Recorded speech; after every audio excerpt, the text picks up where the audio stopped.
Good morning. Today on the Brew, we are going to tackle China's economic growth in 2024 with Paulina and Molly. So stay tuned for that opening bell.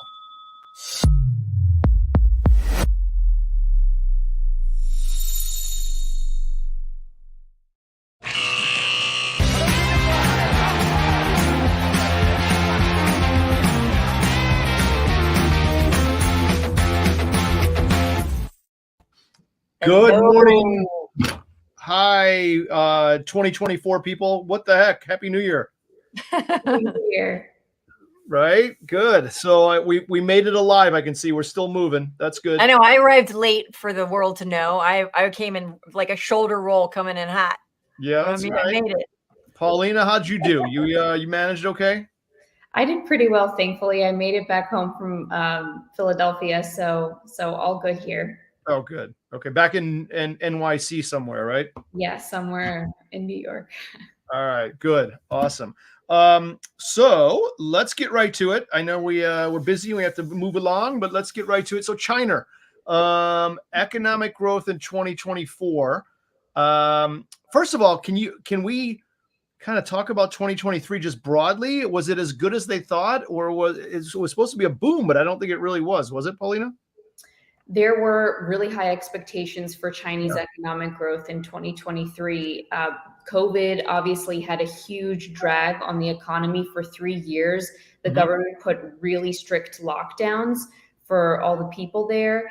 But there were really high expectations that in a post-COVID environment, China's economy would boom from the pent-up consumer demand.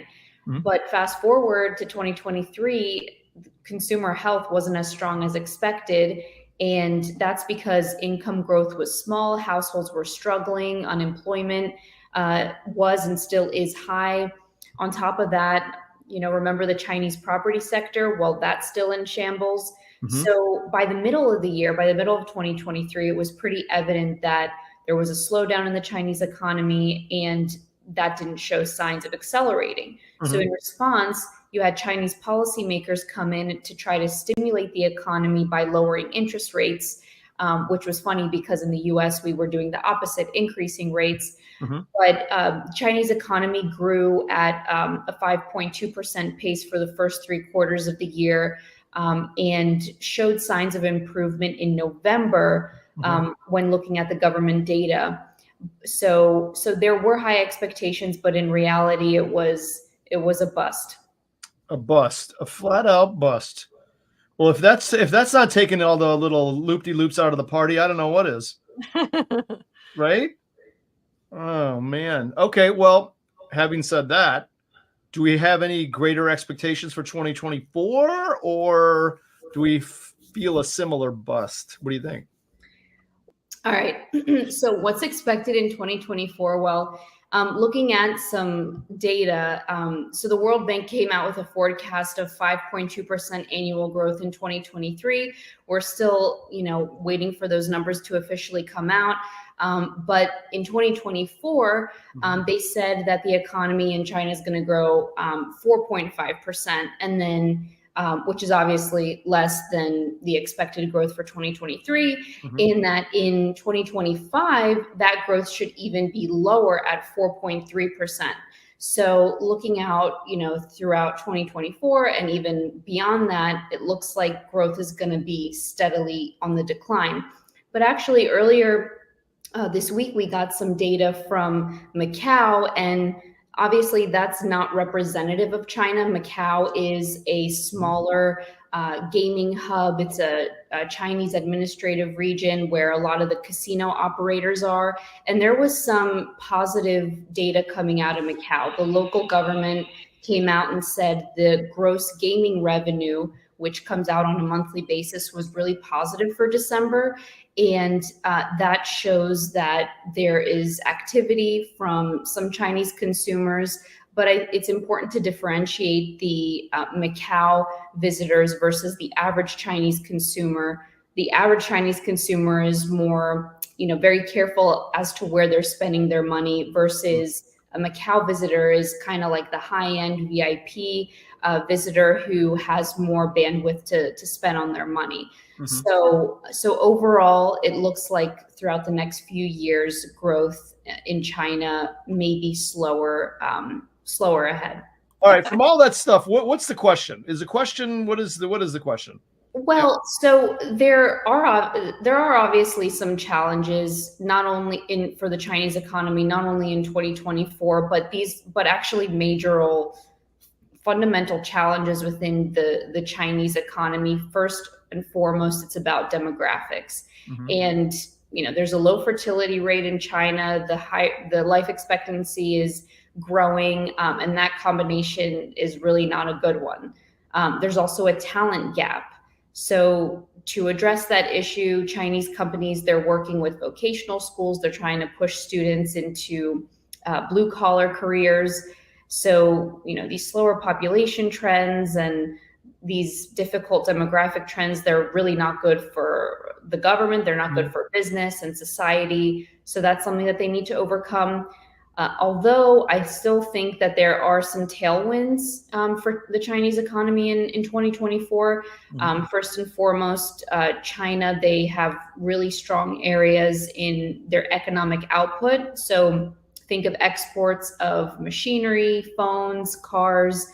One particular bright spot is the electric vehicle sector. So China is the world's largest EV market, and there are many domestic EV brands that make up over 80% of China's entire EV market. So there's a lot of competition there, and that's a sector that's booming.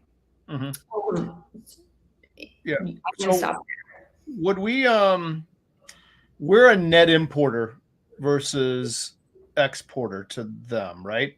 So by a landslide, is that accurate? We import more stuff from them than we send to them. Yeah. Okay. So I think exports are falling though on that record. I think they are. Yeah. Even more because of their headwinds that they've already faced, right? What do you see over there, Paulina, on exports? Yeah, I also heard that exports are falling. Although we do still get a majority of our goods from there. So, and then the property sector is also a huge issue. They keep on building infrastructure, roads that are not being used, and that's a tactic that the government has been using for years in order to increase GDP, but that seems like it's catching up to it.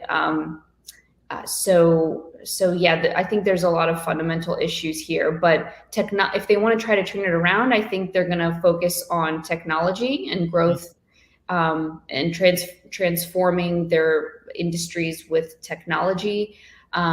So they might try to innovate things and automate things through robotics. China actually has an industrial robot market, and it's the largest in the world. Wow. So they use this technology in factories when they're making cars or electronics. So when we talk about digital transformation, think of artificial intelligence. So I think China's going to be is going to be using something along those lines in order to make things more efficient and maybe try to cut down on labor costs and things associated with that. Okay. I think it's probably good to think of, there's probably an inverse relationship between artificial intelligence and blockchain technology on a decentralized ledger. So the decentralization makes it a lot harder for of government oversight to come in and control, where artificial intelligence is often used to facilitate that. And being a Chinese Communist Party, the CCP, they really are really pushing that. And so this is just me looking at things, and we see these empty fields of buildings because their MO has been build infrastructure, because and it used to be $4 of infrastructure per $1 income. Now it's all the way up to $12 on build for the infrastructure for, you know, $1 return on that.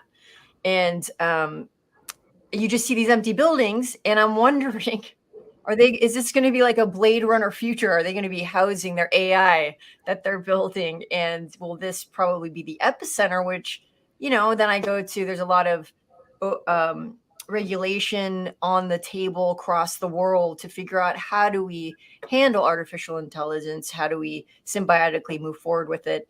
And I imagine geopolitics will have there'll probably be a lot of borders where AI is allowed, AI, you know, is mitigated to some extent. So it'll be interesting to see how China plays out in that. Are they big players in the AI space? I mean, I would think from their technological sort of, you know, and they're huge. Yeah, they're big players in the quantum computing, which then makes you question, why is the IMF still labeling them as an emerging developing market when they have some of the biggest tech in, you know, and I know that's GDP and there's some calculations there, but really when you stand back and look at it, should they be getting these advantageous interest rates for I'm confused. I could be clueless. That's a CT part. That's a good CT scan, just so we're clear. I like it. I like it. So, Paulina, I would say then that you're not overly optimistic about 2024 for China. I mean, it doesn't sound like you're in the dumps about it either, right? Sort of lukewarmy.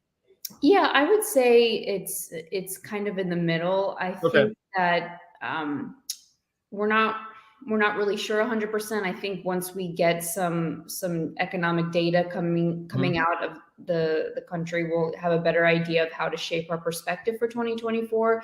But and we'll not only get that from economic data, but also from earnings reports from U.S. companies that do business abroad. I think different areas might perform differently. So retail might remain pressured because consumers are probably going to be cautious around spending, especially on some high-end discretionary purchases.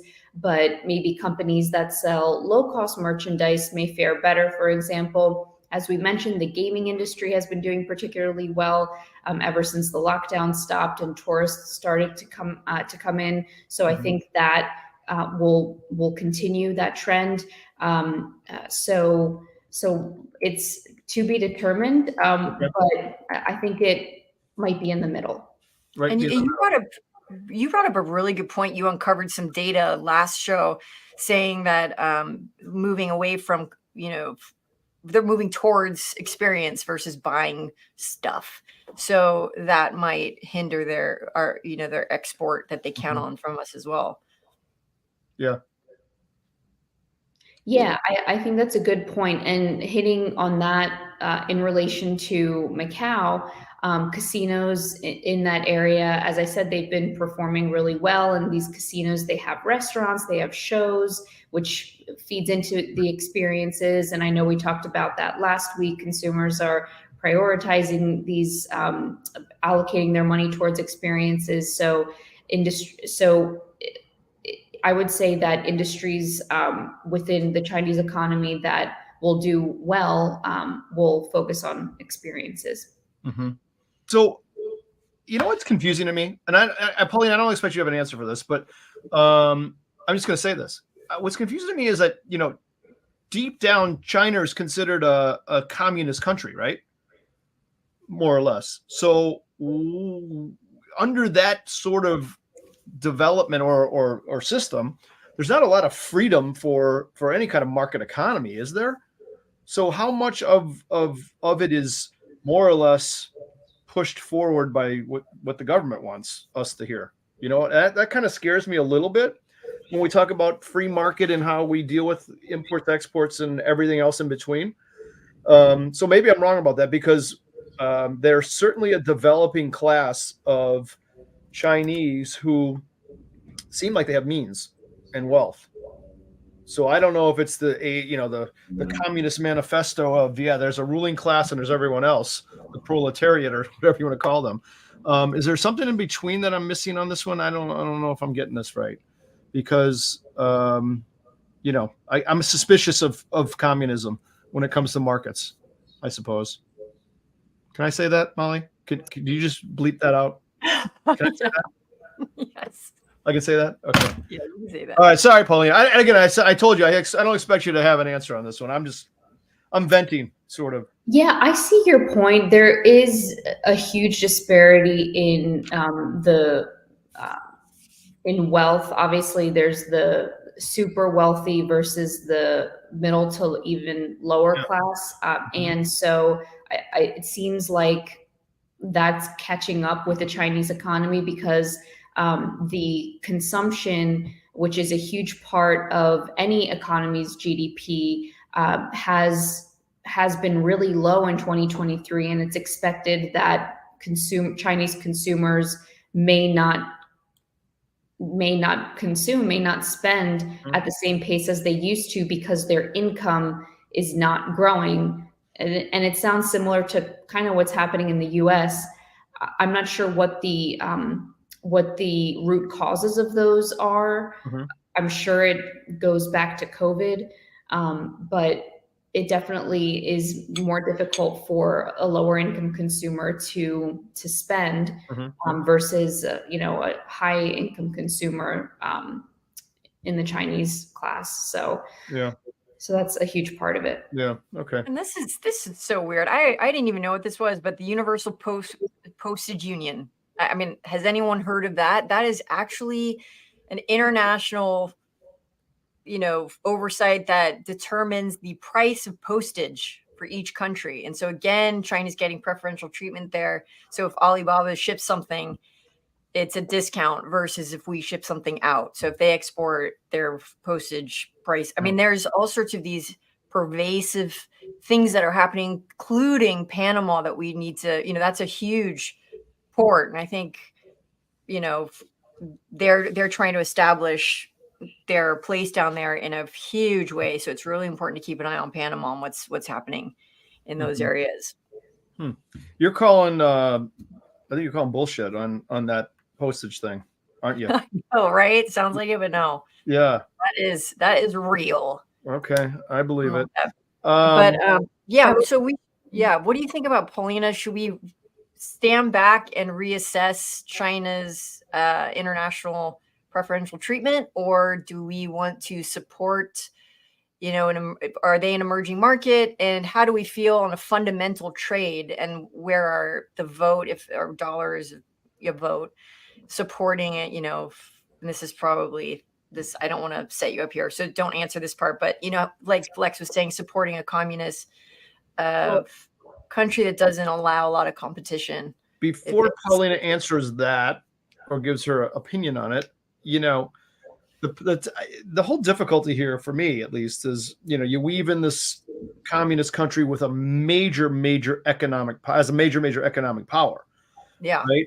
So now all of a sudden, the relationship between the U.S. and China, it's a significant factor, I would think, right? I mean, it has huge repercussions for our economy and theirs, how we deal with each other.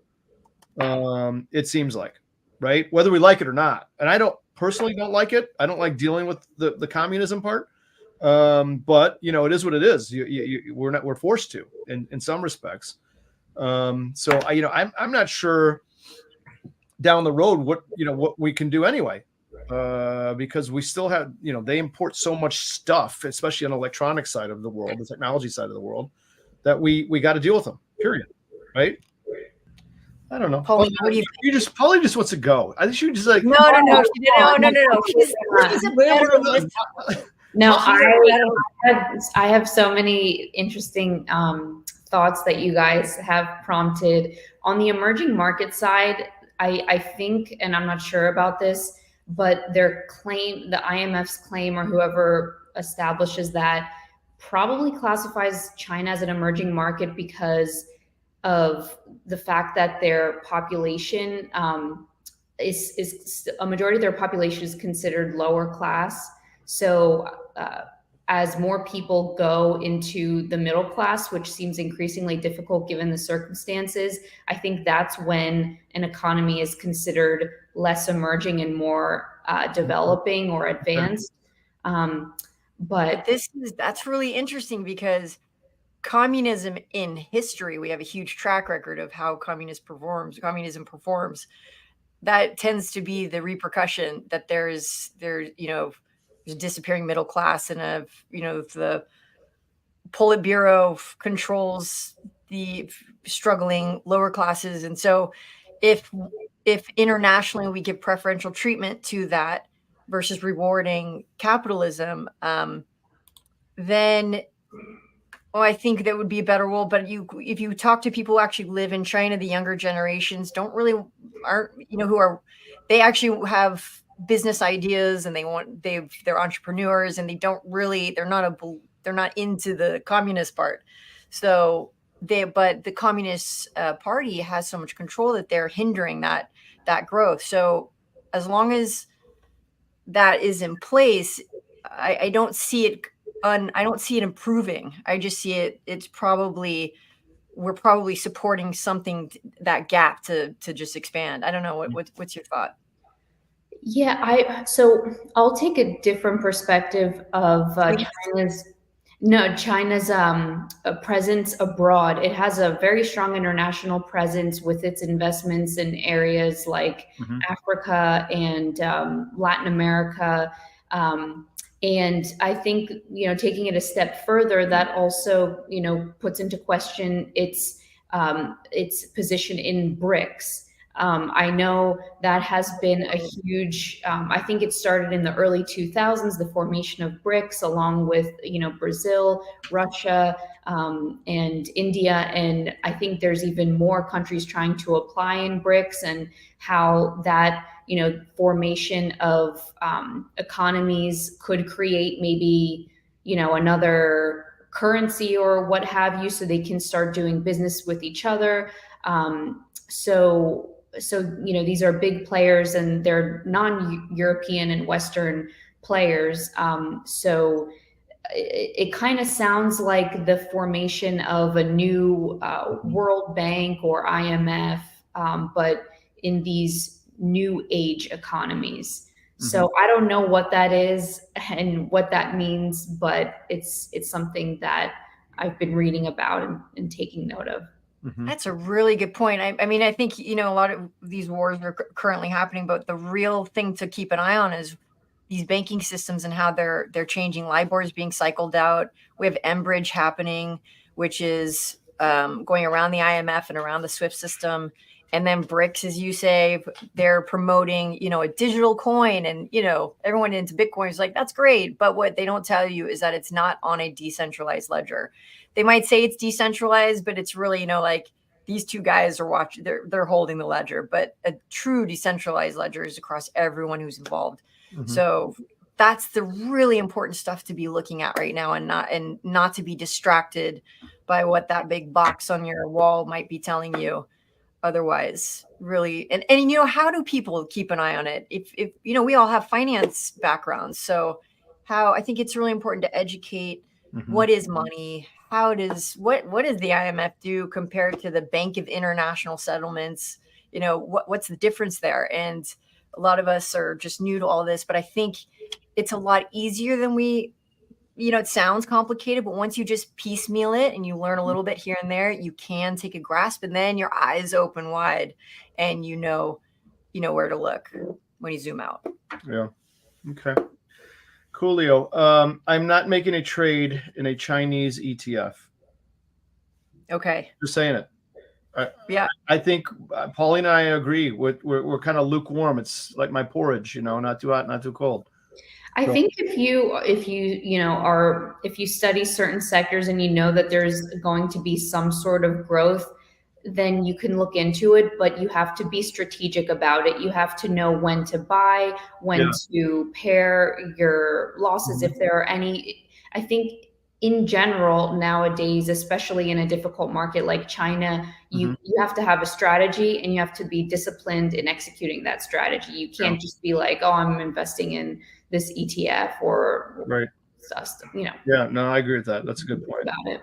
Cool. All right, Paulina, thanks for coming on. See you next week. You have a great weekend. Great to see you in 2024. I hope it's a happy new year and a prosperous one. So looking forward to it. Have a great weekend. You too. Thanks, Paulina. Bye, Paulina. Bye. Bye. Bye. Molly, it's just you and me again. I know, it's China. That is a really. I gotta be honest. You know, the China part.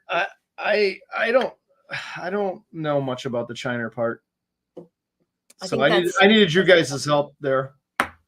I think it's intentional. I think, it's not like this is a new tactic, but we need to make sure that we understand that some of the shows and movies we watch in the news that's fed to us is it's bias, and we need to make up our own decisions. And that only comes from really great education, which you can find here on the Tradier Hub. We have these great the hosts here on Tradier Hub, and I'm not just saying it, like I feel really lucky to be a part of this, is that they really know their stuff. And so to get educated, just turn it on and get saturated, and all of a sudden you start to pick stuff up. That's a good really point. important. I was doing a Tradier Hub myself today. I was fishing around, looking at different parts of the content. I think it was really kind of neat. And just so folks know, it's being revamped. So, we made a pass 1 at it. This is, let's call it pass 2 for lack of a better number. But we're going to keep improving on it and making it more user friendly. And we love your suggestions. So make sure you send us those. And Tradier Hub's a startup. So say, hey, I'd love this feature, and we'll get it in there. We'll build it. It'll be a community effort, and we can all learn together. I love it. All right, Ma. Well, we've gone long today. I know. Right? I know. I try to control myself. I'm like, this time I'm not gonna blab my mouth, but then I go. I can't help myself. I'm glad you did today, because I'm having like a 2024 coma right now. Okay, I will see you next week. All right. The Wednesday show. Okay. Thanks, Lex. I don't know what we're gonna call it yet, but it's the Wednesday. All right. I'm hitting the bell. Thanks, Lex. Bye. Bye.